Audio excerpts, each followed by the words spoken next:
3:40 3:40 জায়গাটার নাম কি? গলায় কাশিম মেম্বারের বাড়ি। বাড়ি কোথায় কোথায় থেকে আসছে বলছেন? রায়পুর থেকে। রায়পুর থেকে আসছে না? সাথে কি ছিল? একটা অস্ত্র ছিল আর একটা গ্রুপ ছিল, সে পালাই দিয়েছে দেওরান ছিল। আর কেউ সাথে ছিল না নাকি? আর দুজন ছিল, ওই দুজন পালিয়ে গেছে। আর দুজন একজন ছিল পশ্চিম দিকে গেছে, আরেকজন পূর্ব দিকে আইছে, আর ও উত্তর দিকে ঢুকছে। তারপরে অনেক জনতা দৌড়ে পরে খালের ভিতরে ধরা গেছে। কয়টার সময় ধরা হয়েছিল? 3:40। প্রশাসনকে ফোন করা হয়েছে, 999 থানায়ও কথা বলা হয়েছে। ওনারা বলছে আমরা নিয়ে যাওয়ার জন্য। ওয়ার্ড মেম্বারের লোক কথা বলো। অতিষ্ঠ আপনারা কি অতিষ্ঠ এই চোরদের কারণে?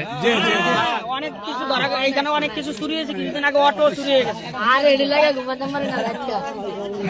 কি কি চুরি হয় এলাকা থেকে? এলাকা থেকে মনে করেন আপনার তালা কেটে অনেক কিছু ঘর থেকে চুরি হয়, সোনা গয়না টাকা পয়সা, এবং কি বেশিরভাগ অটো চুরি করা হয়। বাড়ি কোথায় ছিল বলছে? রায়পুর বাড়ি বলছে রায়পুর। অটো বিভিন্ন এলাকার নতুন নতুন যে অটোগুলো আছে চুরি হতো, তো এই জন্য এলাকাবাসী অতিষ্ঠ।